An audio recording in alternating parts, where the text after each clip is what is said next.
নির্বাচন দিলে আমাদের অর্ধেক সমস্যার সমাধান হয়ে যাবে বলে মন্তব্য করেছেন বিএনপির মহাসচিব মির্জা ফখরুল ইসলাম আলমগীর। প্রধান উপদেষ্টা অধ্যাপক ডক্টর মোহাম্মদ ইউনূস জাতির উদ্দেশ্যে দেওয়া ভাষণে নির্বাচনের রূপরেখা না দেওয়ায় আশাহত হয়েছেন মির্জা ফখরুল ইসলাম আলমগীর। মজলুম জননেতা মাওলানা আব্দুল হামিদ খান ভাসানীর ৪৮তম মৃত্যুবার্ষিকী উপলক্ষে আজ সোমবার দুপুরে জাতীয় প্রেস ক্লাবে আয়োজিত এক আলোচনা সভায় মির্জা ফখরুল ইসলাম আলমগীর এই আশাহত হওয়ার কথা জানান। তিনি বলেন, আমাদের প্রধান উপদেষ্টা কালকে ১০০ দিনের পূর্তিতে একটা ভাষণ দিয়েছেন, ভালো হয়েছে। অনেকে আশান্বিত হয়েছেন, আমি একটু আশাহত হয়েছি।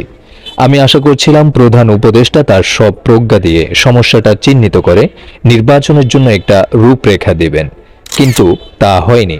বিএনপির মহাসচিব বলেন, আমি কেন নির্বাচনের কথা বারবার বলছি? কারণ নির্বাচন দিলে আমাদের অর্ধেক সমস্যার সমাধান হয়ে যাবে। বিএনপি ক্ষমতায় যাক না যাক সেটা বিষয় নয়। তিনি বলেন, আজকে যারা বাংলাদেশের ক্ষতি করতে চাচ্ছে, স্থিতিশীলতা নষ্ট করতে চাচ্ছে, বাংলাদেশকে সংঘাতের দিকে নিয়ে যেতে চাচ্ছে, নির্বাচনে একটা রূপরেখা দিলে তারা পিছিয়ে যেতে বাধ্য হবে। কারণ ওই সরকারের পেছনে জনগণের সমর্থন থাকবে।